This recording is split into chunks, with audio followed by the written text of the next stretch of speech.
Super. Well, good morning to everyone. We're gonna start with the presentation of the third and last webinar of the SESI project.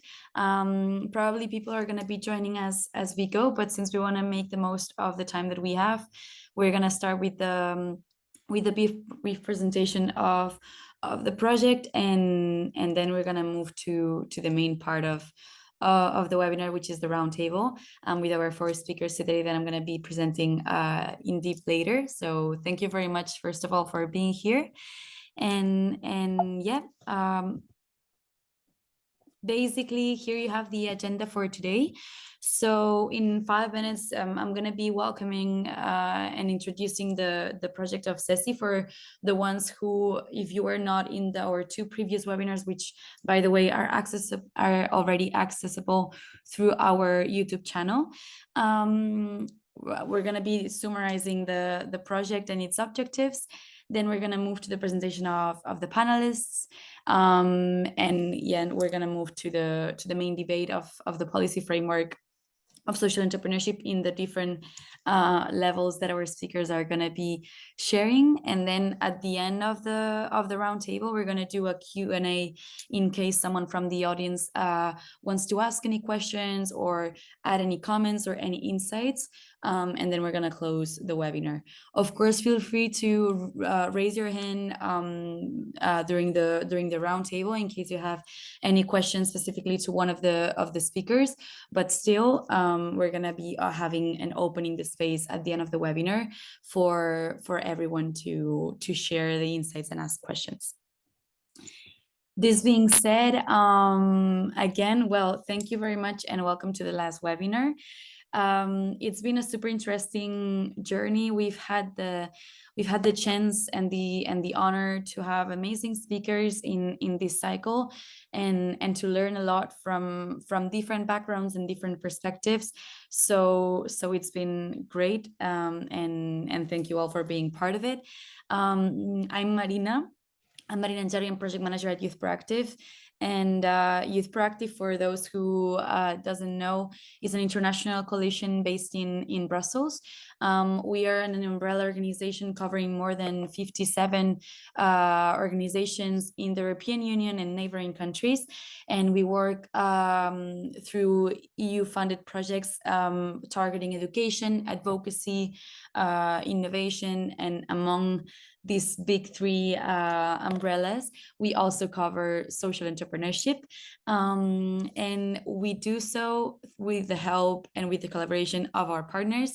So we have Fundacja ReGeneracja from Poland, Espacio Geranios from Spain, Imagine Apps from Spain, and AIDE from Romania. And that's also, this diversity of the consortium of this project is also materialized in these webinars because we have participants from all over these countries and abroad. So this makes it more interesting. And today it's actually like the most diverse webinar in terms of speakers, because during the last two webinars we had amazing speakers from Belgium, also from the UK, also from Austria. But in this webinar we have one speaker representing the European scenario and also the Belgium, Toby. We have that I'm going to be presenting them better later, but we also have Sergio coming from, well, representing based in Spain. We also have Paweł from Poland and Dora from Romania. So yeah, and SESI, basically here we have an overview of the objectives. We aim basically to promote a model of inclusion for disadvantaged people, and specifically disadvantaged youngsters, by tapping into the potential of social entrepreneurship for revitalization, solution of local challenges, and economic boost. And yeah, basically it's kind of like a project for promoting social entrepreneurship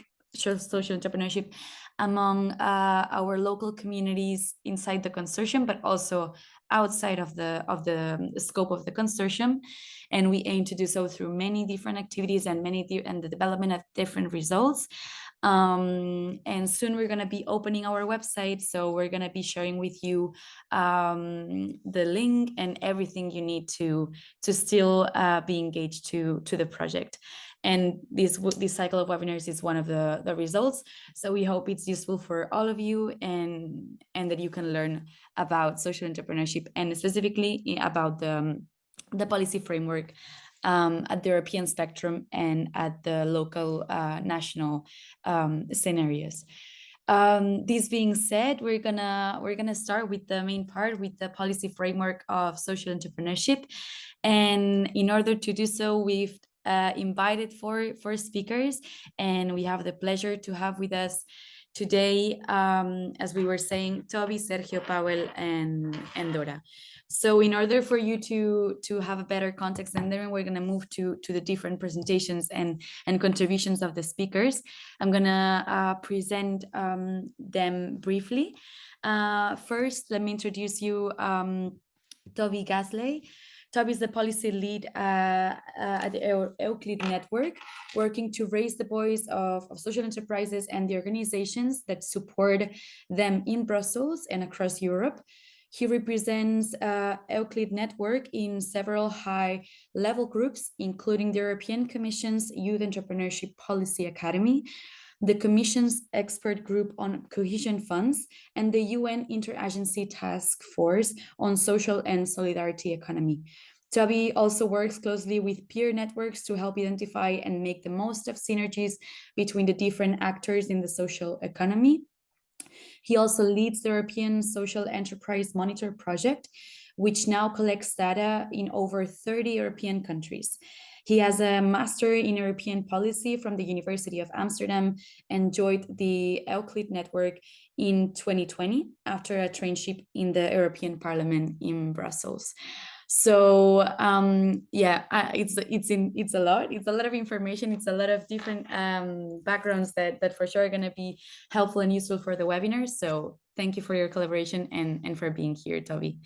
Later, we're looking forward to listen to your contributions to the roundtable. Second, we have Sergio Lujambio. We count with his presence today. Sergio is an alliance strategy and real estate investment consultant in Spain and Mexico, but he's based in Spain nowadays. He's also a leadership and engagement coach and an entrepreneur by heart. He's an integrator of synergistic talents to his work. His career goals are to generate wealth for the greater good and assist others in that purpose. And in his journey, he focuses on 3 vectors: enrichment of human capital. Sorry, I'm going to add one more participant. Building bridges where value can be added, create and sustain networks of solidarity and subsidiarity. Finally, but we could go on, his current business's goals are to assist people and companies in the growth of capital, monetary and human, assist investors in the optimization and diversification of capital, and support companies that become institutionalized and help them become independent from those who undertake them to be sustainable and profitable for a long time through building teams, training leaders, and making everything measurable. So thank you very much, Sergio, for your collaboration in this webinar and for your expertise. Thanks to you. Super. Well, I also have the honor to introduce Powell. Powell is coming from Poland, representing Fundacja ReGeneracja. Thank you for being here, Powell. He is advisor of the Center of Social Economy, and his role is to support initiative groups who want to start social businesses, helping them in making the ideas clear while presenting them to the stakeholders, also working out the initial business plan and list of goals, legal documents necessary for registration, marketing issues, and more. Powell has worked for almost 15 years in the third sector, helping NGOs develop and achieve their goals. He's also an academic teacher of entrepreneurship and works with the youth as a trainer in, as we were saying, ReGeneracja, ReGeneracja. For example, in the Dragon's Den project, in which children from primary schools learn how to prepare business plans and present them to investors. In his work, he also deals with active citizenship issues and animation of local communities. So also thank you for your work within the third sector, with NGOs and with the youth. I had the pleasure to work with Paul, and it's a pleasure. So thank you for being here as well, and for contributing. Thank you very much, Marina, and same to you, because it's always a pleasure to work with you and your whole team. Thank you very much. It's a pleasure for us. And then we have Dora Gaza from Romania, representing AIDE, one of our partners also in the consortium. And she's an accountant and entrepreneur in Paris. She keeps the accounts of 22 certificated social economy structures and 5 NGOs. And she is one of the impulsors of the Alex Tash Foundation, which is building a family home for abandoned children, a 5,000 euro project made exclusively from sponsorship and donations. She is part of the foundation team, and she continues to contribute to the social mission assumed by Alex Tash Foundation. So also, Dora, thank you very much for being here. It's a pleasure and to have you all, and for sure it's going to be super interesting to listen to your contributions. Again, we're going to move now to the round table. I'm going to stop talking, and yeah, I'm going to leave the floor to Toby Gazeley. Super sorry, hopefully you can see my screen, and he's gonna cover and focus on the European framework, also for his background, and he's gonna grasp a little bit also in the Belgium policy framework. So thank you, and the floor is yours, Toby. Thank you very much. Is it okay if I share some slides? Sure, I'm gonna stop sharing my screen, and I'm gonna allow other participants to share also the screens, so you should be able to do so. Amazing. Yes, I can. That's great. So it means people don't have to just listen to me, or they can look at something a bit more exciting. Right. Super. Hopefully you can see the screen now. Great. Well, yeah, it's really lovely to be here. Thank you very much for having me, and the lovely introduction. So I'm Toby from Euclid Network, and talking a bit about social enterprise policy framework in the European level in particular, but also attempting to give a little bit of an overview of Belgium as well, which for people who know anything about Belgium, it's always a little bit complicated. But before I go into detail on the policy framework, I think it's good just to introduce Euclid Network a little bit. Hopefully it sounds familiar to some of you, but maybe not to others.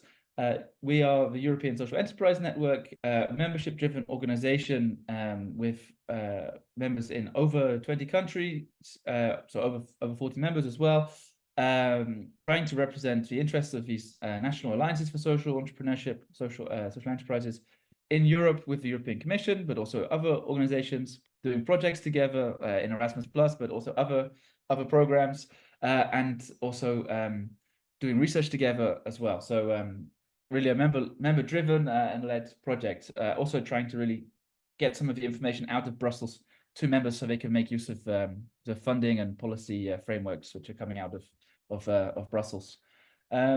As you might guess, we work very closely with the European Commission, which is where most of this short presentation will focus with the actions in recent years, but we also work with foundations and local governments as well beyond our members. So really trying to bring lots of different organizations together in building these ecosystems for social entrepreneurship and social enterprise. Before going to talk about what's really the most exciting developments of today, as much as they can be really exciting in this policy field, we can reflect a little bit on what's happened leading up to now, which I think, going back to 2011, is the Social Business Initiative was a big step for social enterprises. probably sounds familiar to some of you, probably many of you, as this gave the working definition now for social enterprises, which is used in Europe and in the policy making, with sort of key characteristics around democratic governance, participation, reinvestment of profit, social innovation, the classic main pillars of social enterprises. And then looking not just backwards at Social Business Initiative and the Startup and Scale Up Initiative, we can look more recently at the European Year of Skills and the Green Deal as sort of more background horizontal framework policies which have had a big impact for social enterprises, putting things like sustainability, environmental impact really on the map, as well as highlighting the fact that green transition is an opportunity for social enterprises who are often environmentally conscious as well as socially conscious, and the challenges in skills they face. So very big generic or background things going on. But to focus more specifically then on what's for social enterprises and social economy more directly within this wider context, I think we have to look at the Social Economy Action Plan, which was launched in 2021, very much following on from a Social Business Initiative, which was launched 10 years previously, which this plan is something which contains over 60 actions. Of course, while being an action plan, you would expect it to have actions. The only way it has impact is if these actions are implemented. Some of them have been, so that's very good. Within these actions till 2030, something to mention, I think, in wider, development of what's happened since 2021, is the launch of the Social Economy Gateway, which is a one-stop shop for information and resources on the social economy in Europe and social enterprises.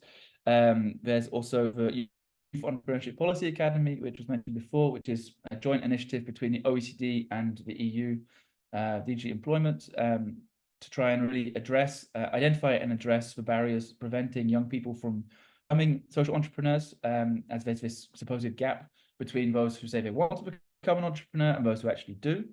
So really looking at the sort of thematic areas in working groups that are preventing people from taking up this ambition. As I said, it's only going to be effective if it produces actions, and member states and local governments are very important in that. So as a element of this action plan, there is a series of mutual learning workshops. Again, a horrible terminology, really only the EU could come up with such terrible names for everything. But these mutual learning workshops, which to support public officials in actually addressing these barriers. So the first series was around state aid, gathering these people online, but also in person in Brussels to talk with experts about how state aid policies can be used to support social enterprises, which really in some countries is more developed. So in Belgium, there is already some policies around this, whereas in other countries, it's much more untapped as a potential to support social enterprises. A couple other things to really highlight within this is one, the transition pathway, which I'll talk about in a minute, which is about European industrial policy more.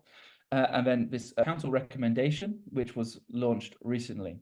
So the European Council, being the representatives of member states, were given a proposal by the European Commission that they should develop better framework conditions for social enterprises. So addressing the regulatory, legal, fiscal frameworks which are preventing or impeding social enterprises' ability and social economy's ability to succeed and be a bigger part of the economy.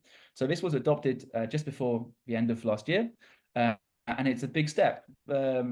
Every member state now has 2 years to come up with a strategy to address these barriers. Whether they do or not, that's going to be the question, and what this leads to, again, is going to be another question, but it is a big step, as it's the first time this kind of thing has happened. And then the last thing to also mention is that while we're talking about the EU, within the action plan, there was also reference to the social economy beyond the EU, so particularly in the Western Balkans. And of course, while it's very important to see what the EU is doing, it's also important that if they are really serious about supporting better frameworks in countries beyond the EU, it has to go beyond the typical policies which are covered under social economy, but also reaching into things like the pre-accession aid instrument as well. So that's quite impressive, really. They're really trying to be broad and address these different barriers to really allow social enterprises and the social economy to thrive before 2030. And then, as I mentioned, I'd come back to this. The transition pathway was one of the actions of this action plan. Again, not a very accessible name for people who are not really in the Brussels bubble, but really it's another big policy framework with 14 additional actions focusing on the green and digital transition. So 7 on green, 7 on digital, coming very much out of the new European industrial strategy. So identifying these industrial ecosystems, so ones that you might think of a bit more obviously sort of around renewable energy or electronics construction, but the social economy together with the proximity economy was recognized as one of these ecosystems. We can discuss whether that's helpful to put it in a separate ecosystem or if we should be seeing it as a horizontal consideration across all ecosystems. But what it does do is provide some visibility and funding and recognition for the fact that the social economy is a big part of the European economy. It employs a significant number of people across Europe. It also highlights that there are going to be challenges and opportunities as part of this green digital transition, whether that be because social enterprises are being more sustainable or environmentally conscious, or whether that be because they suffer from an acute lack of digital skills and technology. So it's very significant. And again, this has a timeline looking towards 2030. So we have to see how this goes in the next few years. But already they're implementing new policies, new funding programs to support things around developing green skills, digital skills, and also things like sustainable public procurement, and also supporting more business-to-business social procurement as well, which is a big step and very positive, as it's a big potential to increase markets for social enterprises as well. I thought it was also worth mentioning, of course, the EU is working in a bigger context beyond Europe, and the United Nations last year also had a resolution on the social and solidarity economy, highlighting the importance of the social economy and also social enterprises to work towards the Sustainable Development Goals, which also have 2030 in their time frame. The OECD has been very busy with research and definitions, also working with the European Commission, and together also the ILO and UN, also very active in developing action plans and really working on the topic beyond Europe. The World Economic Forum I also put on here, not often seen as in the most social of circles, and indeed we can discuss again about their involvement in supporting the social economy, but it's worth mentioning that there is some more discussion and perceived interest in getting involved in working out how bigger companies, private corporate companies, can be more involved in supporting social enterprises. And of course, thinking about the big transition of the economy, it will require also buy-in and not necessarily buy-in, but also change from all kinds of organizations. But anyway, getting back to Europe.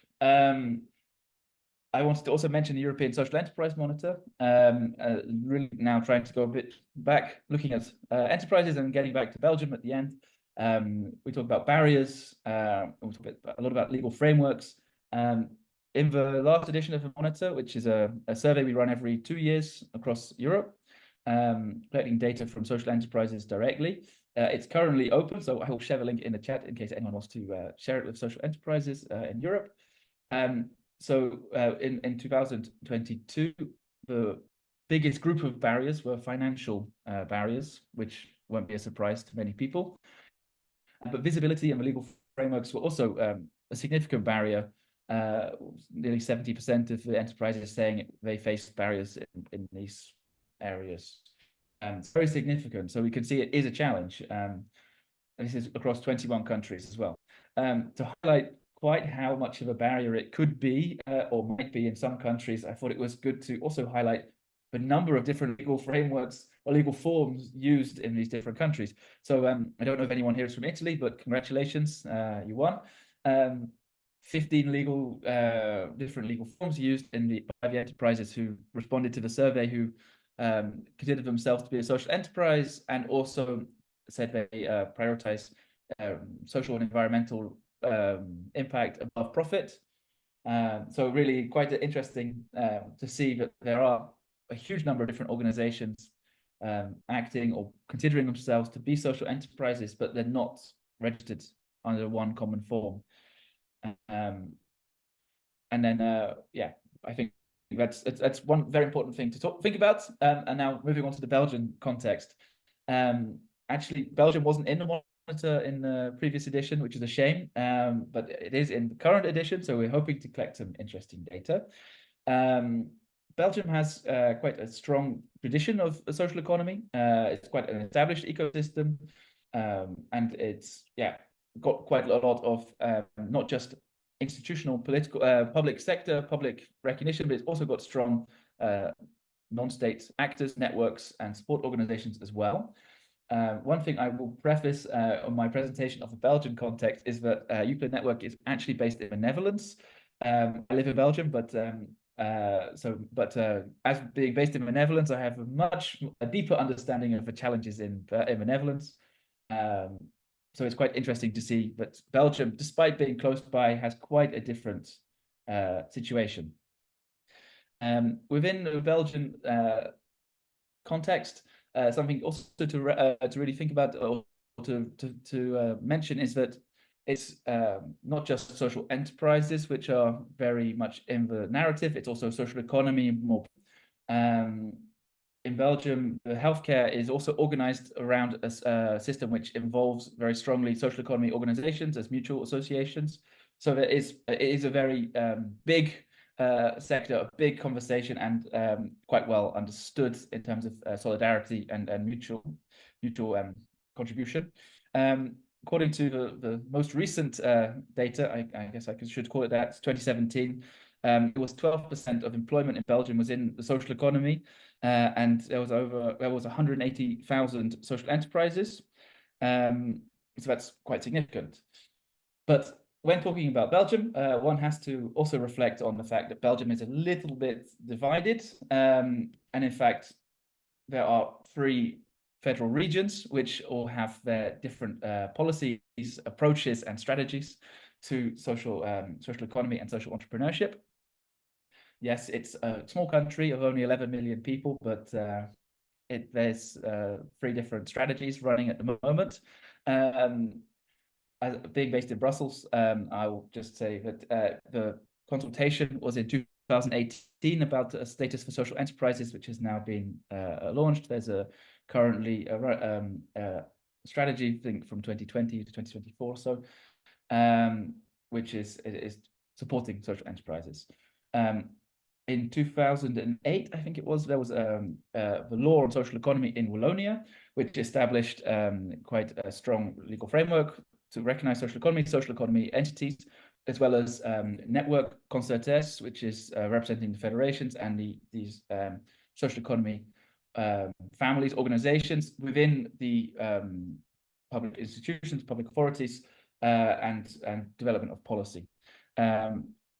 There's, as I mentioned before, quite established state aid schemes. So thinking about one example of a social enterprise, one of the things that came to mind was in Belgium, there's groups where there's a strong tradition of employing people to clean homes and houses.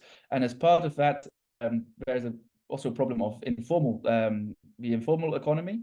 And as one way which social economy and social enterprise is involved in that is that with the state aid from public authorities, to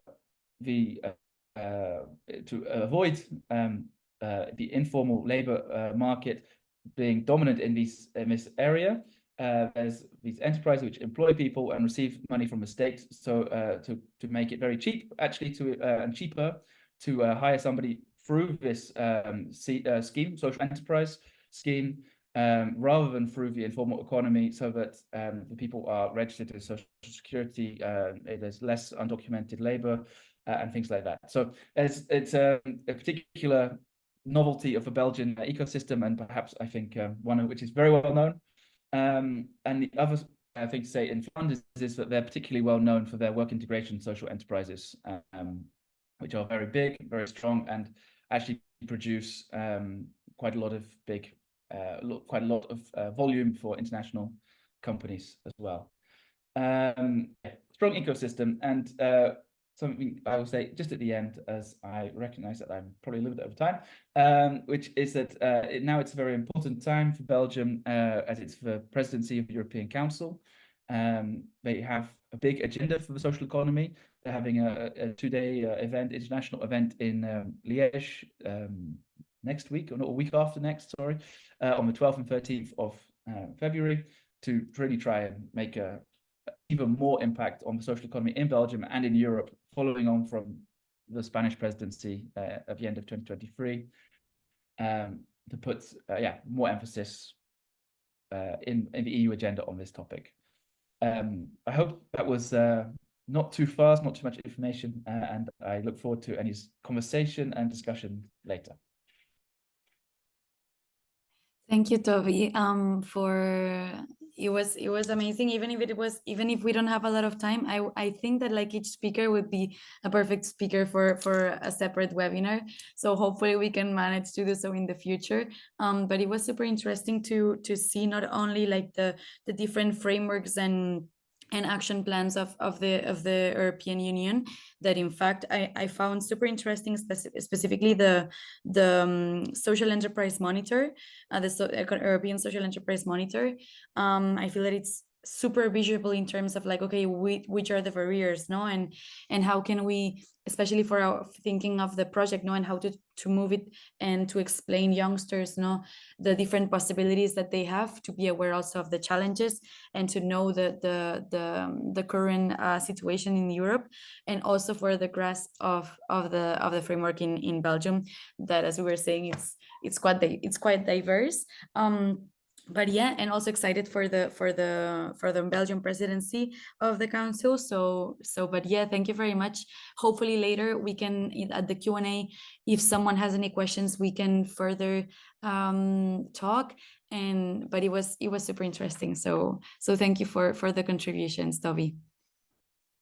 My pleasure. Thank you. Thank you. Then I'm gonna start sharing again. And once we have this European, that it's perfect to introduce also the rest of the speakers. Once we have this European framework and being focused also on a little bit of Belgium, we're gonna move to Sergio Lujambio, and he's gonna give not only the perspective of Spain, but also, which I feel that it's super interesting, Mexico and Colombia a little bit. So we've shared in advance some questions, and we're happy to listen to what you have to share, Sergio. The floor is yours. Thank you very much, Marina. Just to remind, it is Lujambio. A very ancient Basque last name. Sorry. Sorry for the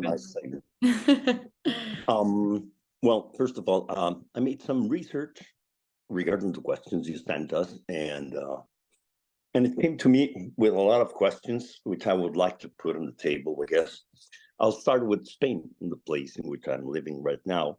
I was born and raised in Mexico, but from Spanish descent. Basque as well as Catalan, and I've worked in Colombia, Mexico, and Spain for a long time. And in all of this, traveling through the world, I've always, for some reason or another, I feel the solidarity internal mission to help. So I've been involved in many initiatives of this kind. So that's why I wanted to put in the scope the 3 countries in which I have had some participation. So I will read only for Spain, and then say a couple of things about Mexico and Colombia, which is when the question is the recognition. Well, does Spain recognize social enterprises? Well, law defines social entrepreneurship, establishes legal forms for social enterprises and provides incentive and support mechanisms. I would like to provide incentives and support. Okay, then we go to Mexico. Has recognized social enterprise, and there have been discussions and initiatives to create a legal framework to support. However, there are no forms of incentives and support mechanisms. Same thing happens in Colombia. No support. And there's a reason I'm mentioning this, because the next point in which your questions go through has to do with the challenges, and there I'm going to make a point. There is a major challenge all over the world for entrepreneurship, as it, and I'll say it because it was very interesting for me when I found out through the.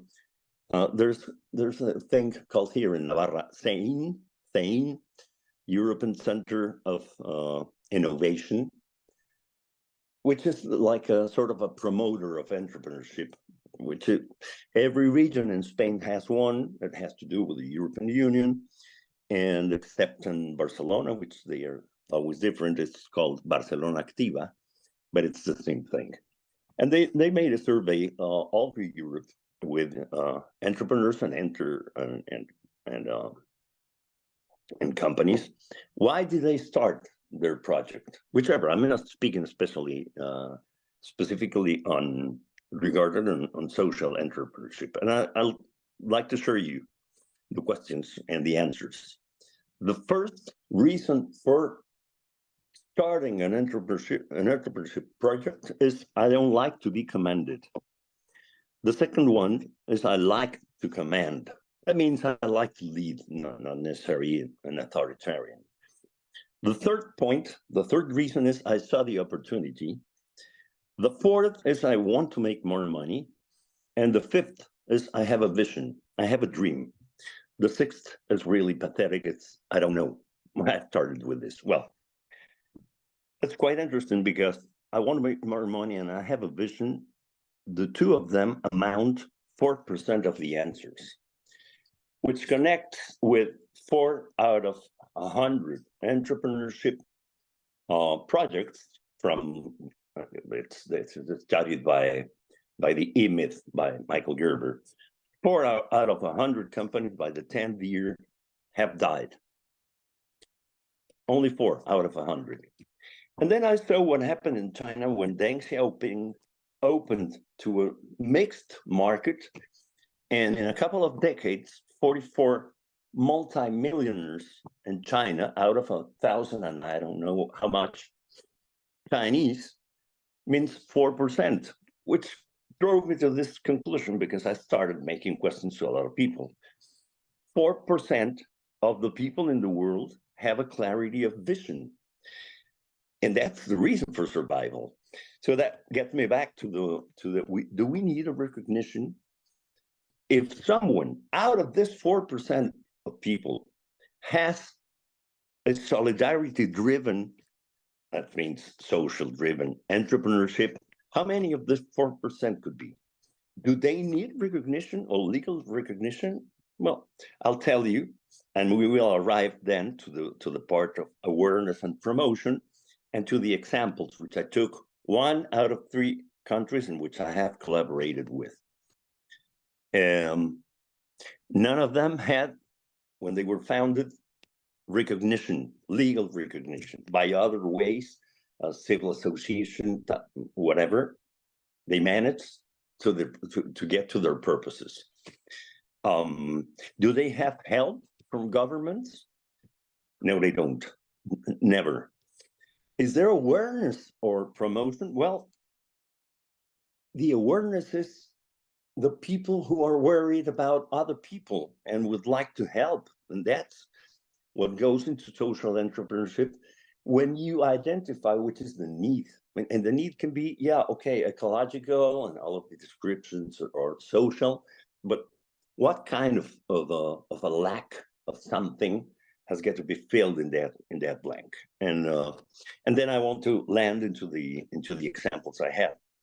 For 10 years, I was the president of a society of Asociación de Colonos. I wouldn't. It was 2,500 houses of middle class, a little bit high middle class, which started in 1962 as an association to defend the rule of law.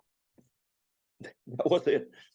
We helped the police. We helped with the maintenance of their arms, with the maintenance of their cars, with legal aid because they didn't have it, and a lot of things that happening. And so we had to build a structure that could make us be autonomous financially in order to help the police and the lawyers that we had to pay in order to this lack of something that happened in that community, and still is the point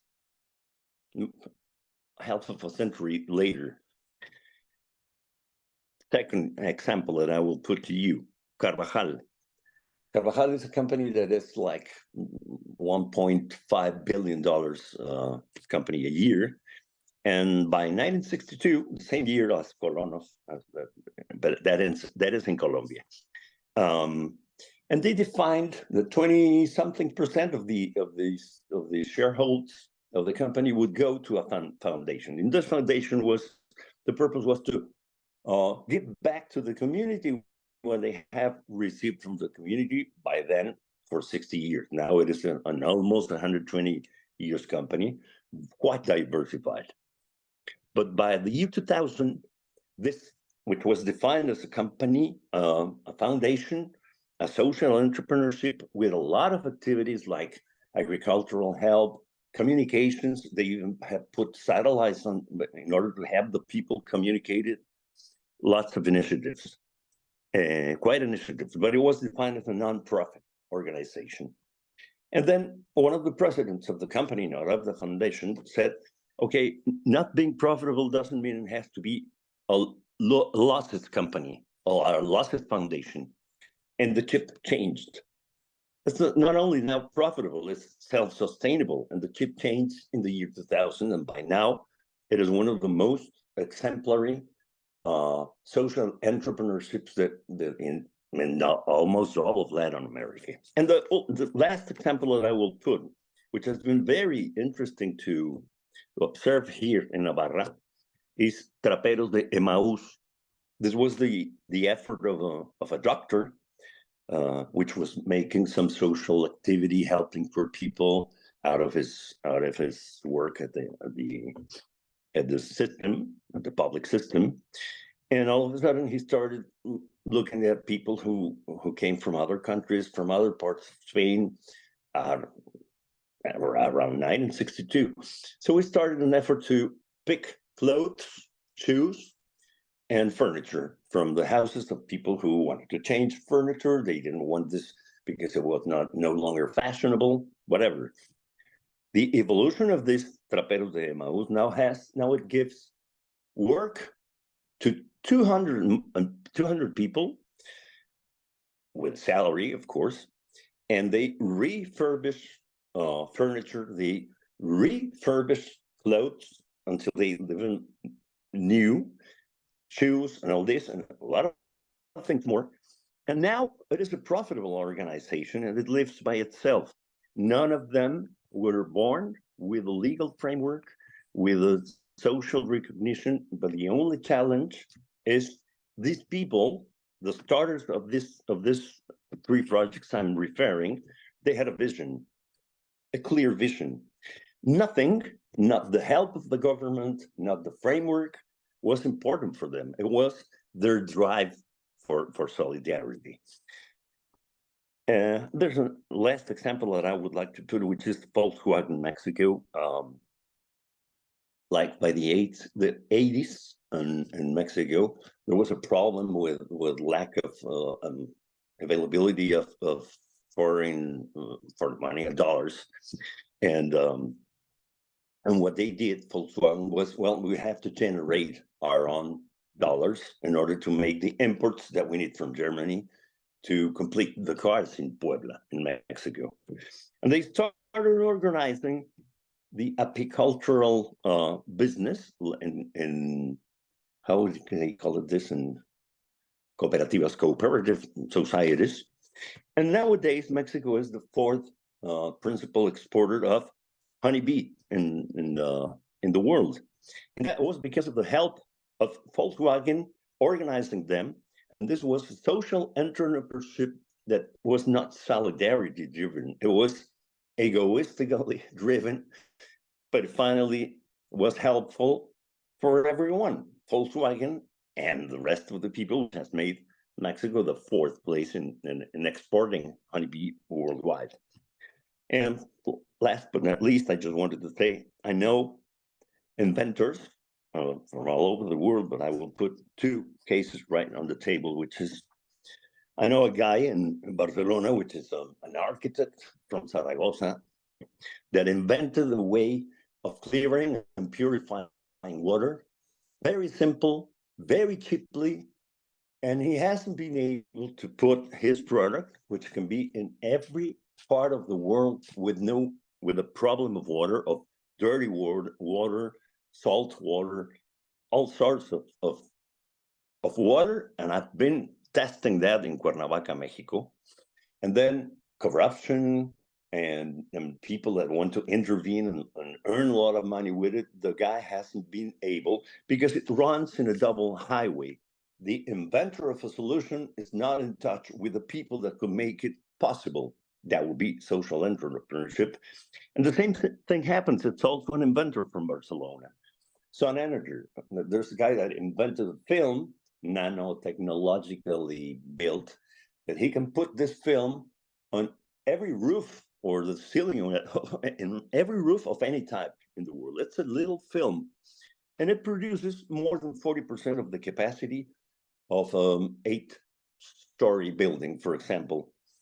Well, the guy has been in touch with people in the construction world, and they don't like it. I don't know what happens with it, but it's clearly something that can be perfectly compatible with the social entrepreneurship. But the thing is, the inventors of so many things, like these two examples I put, are not in touch with those who can drive it to a safe port.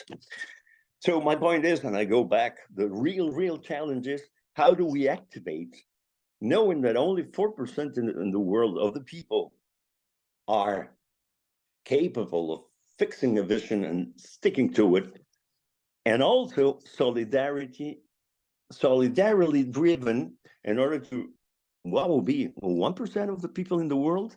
Do we need awareness or promotion? Is awareness and promotion something that activates the will of people to act solidarily?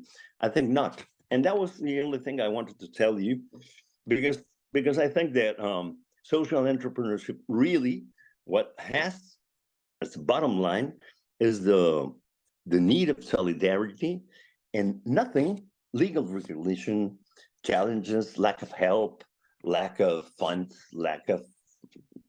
if you really want it, you can get it, because all of the examples I have put to you haven't ever been helped by any legal framework or awareness of or anything else. And that's my point. Thank you very much, Marina, and everyone for hearing me.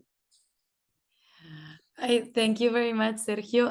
If at some point you can write down the names of the different initiatives, it would be super in the chat, or if later, if not, I can share it with the participants, because I feel that if someone missed one of the initiatives, it would be super great to research a little bit more in these initiatives and to get inspiration.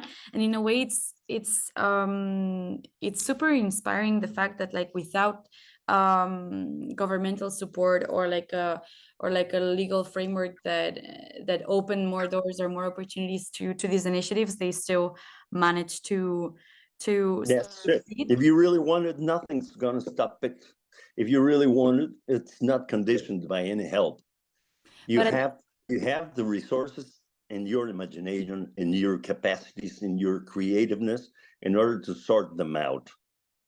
I really like the point of, like, putting the focus on the need and the willingness to tackle this solidarity, you know, and to stick with the vision and yeah, this need for solidarity in terms of like when we focus on social entrepreneurship. But at the same time, it's this question that arises now that would lead to another webinar, that it's, if these people without the legal framework managed to overcome the barriers that, for instance, with the social enterprise monitor that Toby presented us, if they still manage to succeed, how many possibilities more would be open, or how much trust would be open if people had this legal framework, or at least these incentives to have it more accessible.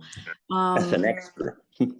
So it's super interesting, and I would love maybe we can consider that to open a more philosophical and like webinar to discuss these questions. But Sergio, thank you very much for the examples and the initiatives and your contributions. It's been super interesting. So thank you. It's super interesting, so every time I would like to like just ask questions, but we're gonna move to Paul, and he's gonna present also the framework and the spectrum scenario in Poland, which is also super interesting at the beginning of the project, because as we were saying at the beginning, there's many different conceptions. I remember the graphic of Toby, 15 different definitions for Italy. So I remember that, Pavel, you were saying that it was complicated to define social entrepreneurship in Poland. So also interested to listen to you. The floor is yours. Thank you very much, Marina, for this introduction. Yes, that was my first thought, in fact, and I'm really happy to be engaged in the SESI project due to the fact that, in fact, me and Kasia, at the very beginning of the project, we learned that we have got a completely different understanding of what social entrepreneurship is. I also had a really nice conversation with Dora, who is going to follow in Madrid, about the differences. And I think that this webinar is especially important just to create a level playing ground for our further work. And still, there is plenty ahead of us. In case of Poland and in case of my work as the advisor, I will tell you really briefly how I work with the social enterprises or the prospective social enterprises, because usually I'm just dedicated to a group of people with an initiative, and I help them with all the legal issues. And the first thing to mention is that in Poland, when we are talking about cooperatives, the first thing that comes to people's minds are the cooperatives connected with dwelling. So dwellers communities, which were introduced during communist days. And when people hear about cooperatives, mutuals, they think, there is something connected with housing. That must be connected with housing. And they really like the understanding. The other way people in Poland understand cooperatives, these are cooperative banks, because they've been present with us for quite a long time as well. And that might be problematic, especially in my job as the advisor, in which we very often introduce people to the concept of social economy, social entrepreneurship, but we are working and we are doing fine. In case of the number of different legal entities in Poland, it's even more complicated than you may think, due to the fact that we have got a distinction into two categories. And we are usually talking about social enterprises, which is good from the point of view of the project and our today's meeting. And we also talk about social economy entities. This is how I would translate it directly into English. And there is much fuss about the differences and problems with understanding. And of course, we've got some common groups in which the logic goes like, okay, you are a social economy entity. That must mean that you are a social enterprise. And somebody like the CEO of an organization, of an NGO may say, no, of course not. I'm not the enterprise. In Poland, when I started working in the social economy sector, which was in 2009, I think, to the full scale, we completely lacked the definition of a social enterprise. Nobody was talking about social enterprises, and the first legal entity that we started talking about, these were social cooperatives that are well known in all of the countries participating in the project and today's webinar. And that was the first ray of hope, and I believe that people would change their view on social entrepreneurship and on social economy. And probably I've been living with this hope since 2009. In case of the legal framework per se, we have got two legal acts regarding social entrepreneurship and regarding social economy. But the funny thing is that the key bill, the key act, the key legal document, which states all the important issues connected with social economy, social enterprises, has been passed on really recently, because that was in 2022. And now I'm talking about the bill on social economy. Which is considered a really nice and coherent piece of law, and we, people of the sector, we find it really helpful, but we need to look inside, and we need to think about what aspects it touches. The other important act is the law on social cooperatives, which is even older because it comes from 2006, which we should consider really positive that this legal form has been with us for quite a long time. But, and the third document is not a bill, but still it is the act of law. And when Toby was speaking about the action plan for social economy, that was the first thing that came to our mind, that with this kind of regular policy making, we got, in case of the European Union perspective, we got the bill, not the bill, sorry, we got the regulation, because this is the regulation, of one of the ministries. We got it in 2021, and I'm talking about the document entitled the National Program for the Development of Social Economy, up to the year 2030, which is exactly the perspective that we are talking about in case of the European Commission and generally the whole European Union, plus the action plan mentioned by Toby today. In case of all those legal documents, maybe I'm not going to answer one of the questions that everyone here has got on their mind, that is whether this framework helps or maybe it causes some problems with the development of social enterprises. I will wait with that till we start the discussion. But the key thing about the Polish legal framework is narrow sense, and probably these are the two keywords, that it is really narrow.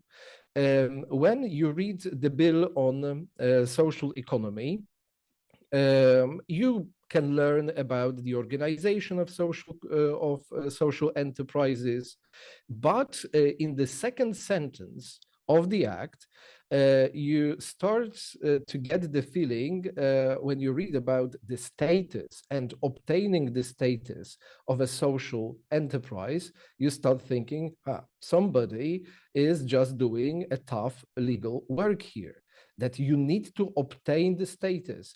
And what Sergio said about the examples from various countries that he's familiar with, he said, there was no legal form. They didn't need a legal form. They didn't even consider to get a kind of legal status, but they did their job.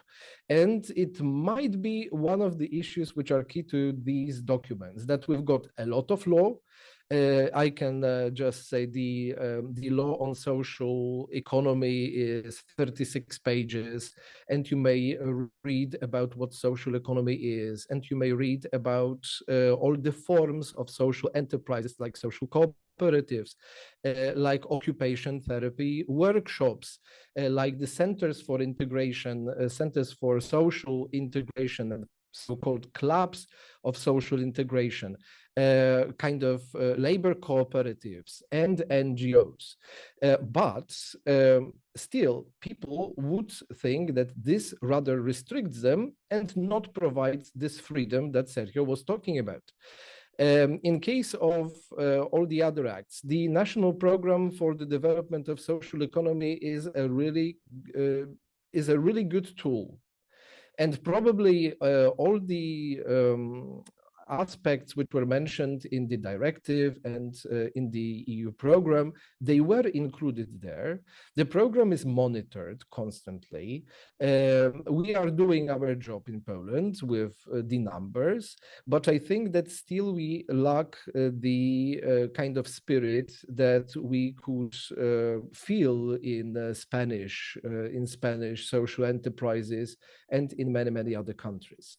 When you have got this concept, this spark that you want to start a social enterprise, unfortunately, the first thing that you need to think about is go to those legal acts. And maybe this is considered a good practice, but very often for me as the advisor, it makes matters more complicated, because I would just like to meet people and talk about their crazy ideas and select the ones that really are market oriented and they know how to do it. And instead I need to go and I need to say, okay, but if you want to talk with me about your ideas, first you need to go through the official documents and the legal framework. In case of the support, all those documents mention the support of the Polish government provided to social enterprises. In case of the place that I work for, so the Center for Social Economy, there is a network of centers all over Poland. And usually the mode in which we work is that we get the so-called initiative group, people who are interested, people who have got ideas. Then they provide all the documents, they need to confirm their status, and most importantly, they need to meet the conditions which are outlined in those bills. And this is another restriction that comes to my mind, that if we want to do something, and we should simply start, and instead we are checking whether these people meet the conditions, whether the status on the labor market is appropriate and it fits the legal documents. We know how to do it, and we know how to engage a broad audience when working with social enterprises. And we probably learned that. But in case of the law, it's really, really serious.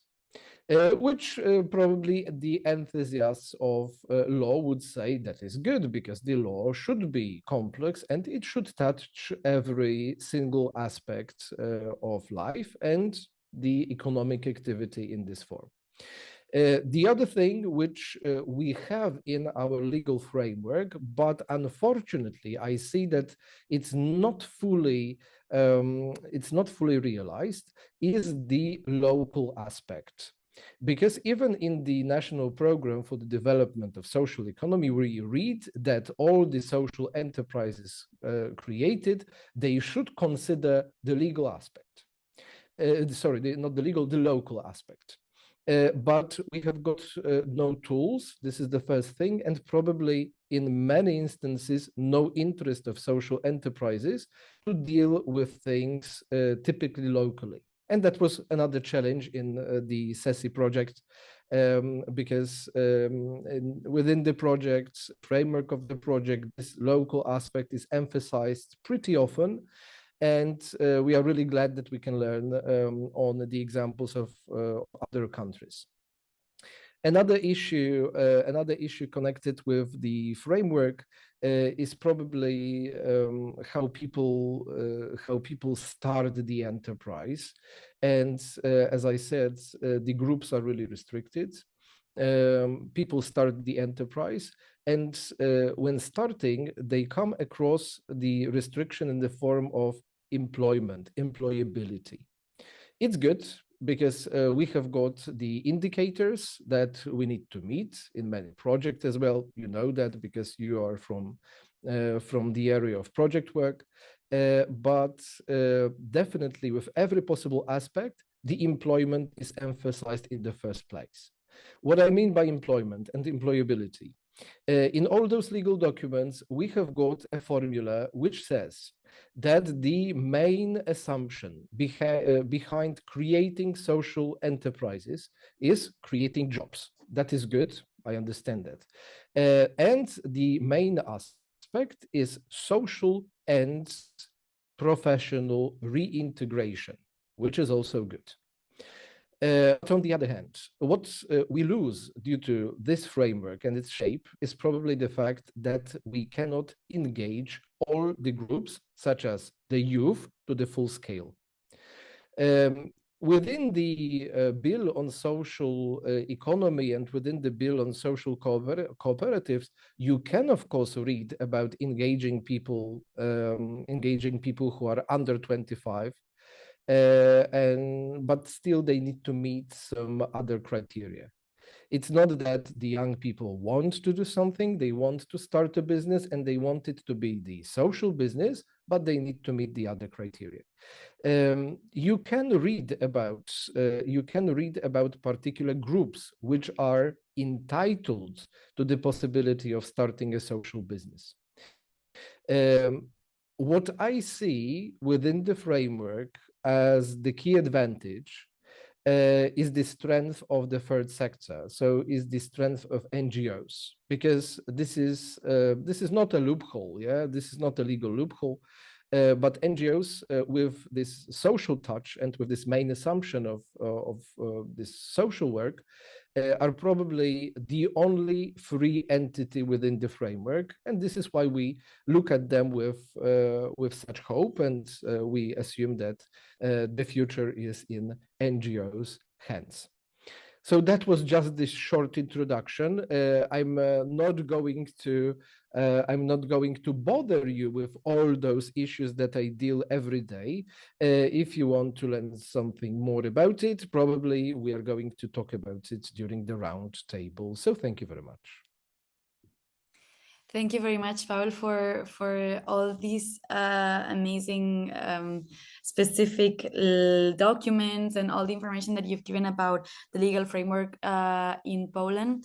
I feel that it's super interesting what you were mentioning, no? Like the bureaucracy of the process and meeting the conditions, and especially when targeting youth, how can all these processes in terms of like meeting the conditions, providing the documents, proving the status, can be one of the barriers, no? Apart from, for instance, the financial barrier that we were mentioning before, or the visibility barrier, how can this bureaucracy barrier, to call it in a way, can also affect the promotion of social enterprises, no? And can also be a barrier for them instead of a help for their recognition. So thank you very much for your collaboration. And finally, and super interested, we're gonna move to Romania, and we're gonna close the roundtable with Dora, and then we're gonna move a little bit, like we're gonna have a brief open space for questions, but since we've been interested in the presentations, we are not going to have a lot of time, but still the floor is for Dora, and yeah, interested to listen to what you have to share. Hi. So after listening all the speakers from today, our law in Romania is very similar with Polish one. Everything what Pavel said, it's available in Romania too. So I had a lot of things I would like to speak, but I think I will speak free from my experience here. I'm not a regular speaker, so sorry for my for my not how to say flowing speech. So we have a law in Romania from 2015, and the law it's called the social economy and represents all activity organized independently from the public sector, whose purpose is to serve the general interest, the interest of a community, and the personal non-pecuniary interest by increasing the employment of people belonging to the vulnerable group and producing and supplying goods, providing services, or executing works. The law is defining principles, objectives. It has a lot of criteria. Also, in practice, is often confusion and lack of clarity regarding these terms: social economy enterprises, and social integration enterprises. I believe that some clarification is needed. So social enterprises are those social economy enterprises who have a legal status by the country employment agency. The main criteria for me is that it allocates at least 19% of its profits to the social purpose, and it undertakes to transfer the assets remaining up to one or more social undertakings. The other one, social integration enterprise, are social enterprise that have at least 13% of their staff belonging to the vulnerable groups. Which both social enterprises and insertion enterprises have a series of obligations to declare, communicate, and present their activity. From my experience, all the social enterprises I meet in my business are doing this because the European finance they are getting. This is the only reason. The rest of them are NGOs who have a specific purpose, who are making their job without considering taking any money from the state or European Union, and they are like Sergio was telling us, their only purpose is to help in their communities. After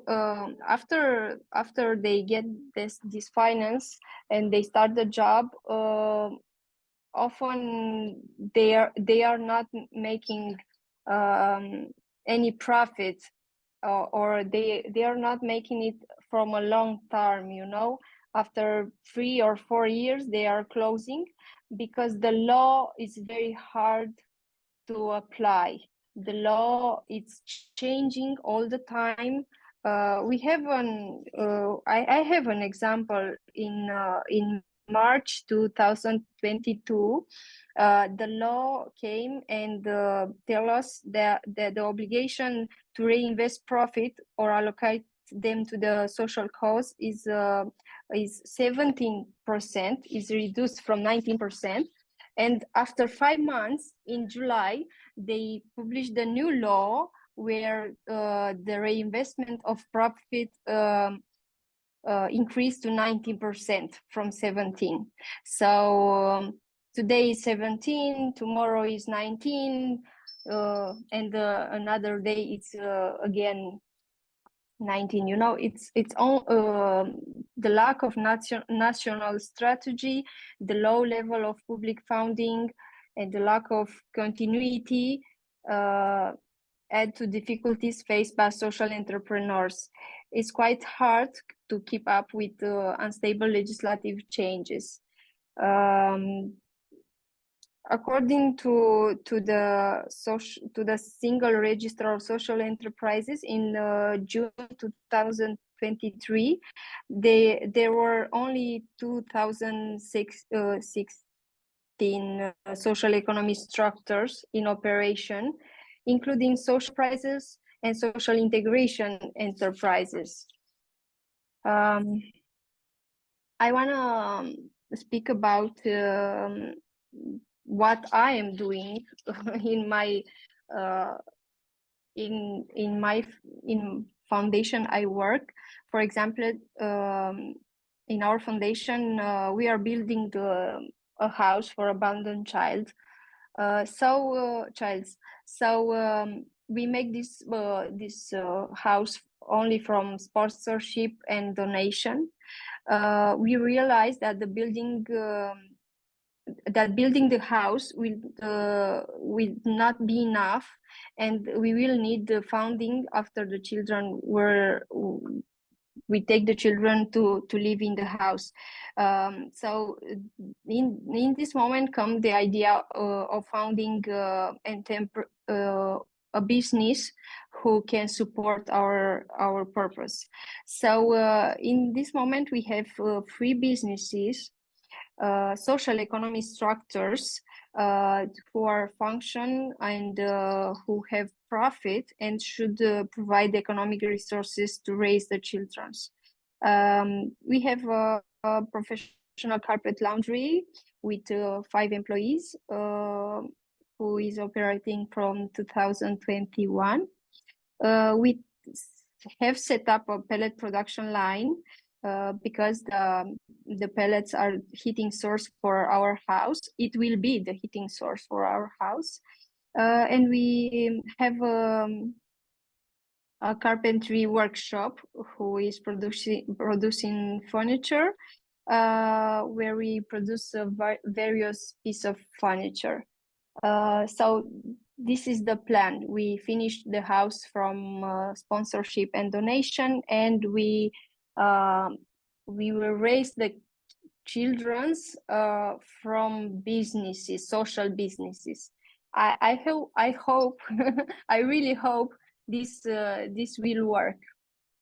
So that's it. Thank you.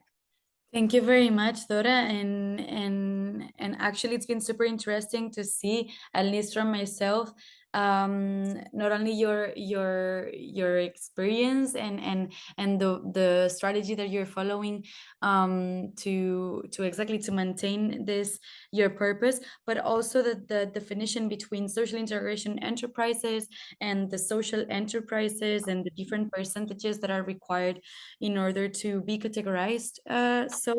And what you were mentioning, no, like this volatile changes and this lack of continuity of the national strategy for social enterprises, and how hard it is to keep with these legislative changes. Sorry. Congratulations for your work. I really hope as well that it's gonna work, and yeah, it's super inspiring, and yeah, congratulations. I would ask many questions, but we can also keep it for another webinar. I'm gonna give the floor now to any attendee during these 10 minutes. If you wanna raise your hand and ask a question to any of the speakers, I'm gonna stop sharing so we can see our faces, but yeah, feel free to raise your hand and ask questions or insights if you're willing to. And if not, from my side, I do want to congratulate all the speakers for the different fields, no, that you're focusing on social entrepreneurship, because it's super interesting, the diversity within it.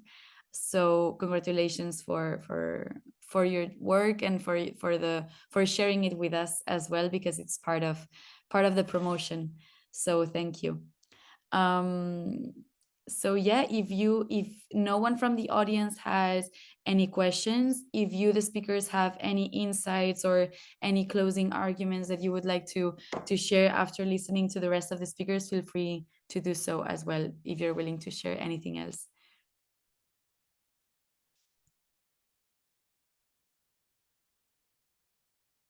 I don't mind saying something as I was first. No, it's been really nice to listen to everything, and I think the thing which is really stuck in my head is also from Sergio about legal. Yeah, it's all well and good to come up with a legal framework or some kind of magic bullet solution, but unfortunately, it's not so simple. And it's super nice to hear about all the different work and initiatives everyone is doing, because yeah, only through multiple different activities do we get anywhere. So. Yeah, thank you.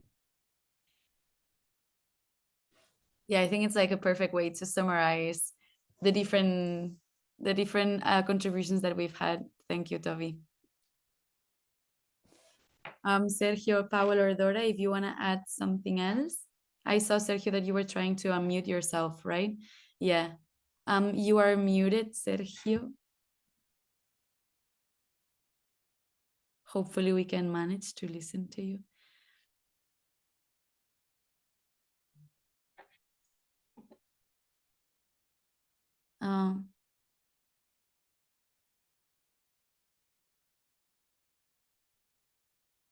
I wish I could read your lip. I wish I would understand. Now perfect.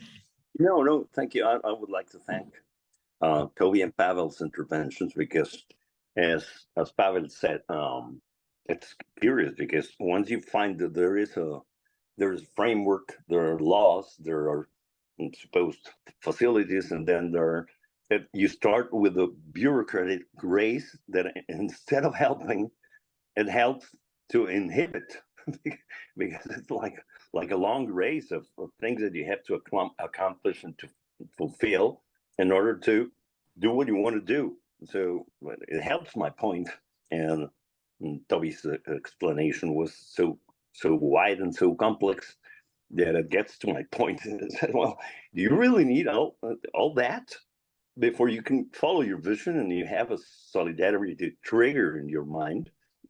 Basically, you don't. And I would like to thank also Dora, because her testimony is quite interesting. Is okay, we are into this, and we don't need regulations that can change everything every 5 months. We are into it, so follow your vision. And that was my point only. Thank you very much. And Sergio, the worst thing and the worst situation, the most dramatic, is when you start noticing when all this legal framework starts to work as a kind of deterrent to starting an enterprise, and not something that could be considered the support. So yeah, that's the point. That's why also it was interesting. Well, Dora, if you want to add something, feel free to jump in. But that was also interesting, this webinar, because we feel that in order to share and to our goal now is to like empower youth workers and the youngsters with all the information and all the framework that they need in order to promote social entrepreneurship as a path for their career. So in a way, it's also interesting, even if it can be complicated, even if it can put barriers to fulfilling what your purpose is. In a way, we still need it, no? And in a way, we still need to have everything clean in order to register our businesses, and in order to register our initiatives. So it's also super interesting also to talk to all of you. And also, Sergio, I see that you want to say something else. Feel free to jump. But it was super interesting also to know, because then we can share it also with the target group of our project as well.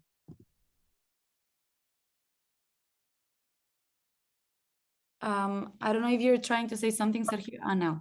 Yeah, just very briefly, all of the organizations I've talked about were founded by people which were very young by the time they started with them. And one of the most remarkable for me is Traperos de Emaús here in Pamplona, because Dr. Victor Martinez, which now has Alzheimer, for more than 60 years it has been working, Traperos de Emaús. And even though he has this problems with his mind and with his memory, every morning when he wakes up, he says to his wife, "Tengo que ir a Traperos. I have to go to work to Traperos." That's the only thing in which he thinks about within his Alzheimer, which is quite remarkable for me. You stick with your vision regardless of your conditions, no? I feel it's a super nice way to close this webinar and to stick with our visions. So yeah, thank you for all the examples. Where if later I'm gonna send you an email to all of you so I can collect the different names and in order to share with the participants and everything. So yeah, thank you very much and have a good day. Thank you for the inspiring collections, and yeah, hopefully see you soon in other collaborations. Thank you for being here. Thank you very much. Bye. Thank you very Bye. much.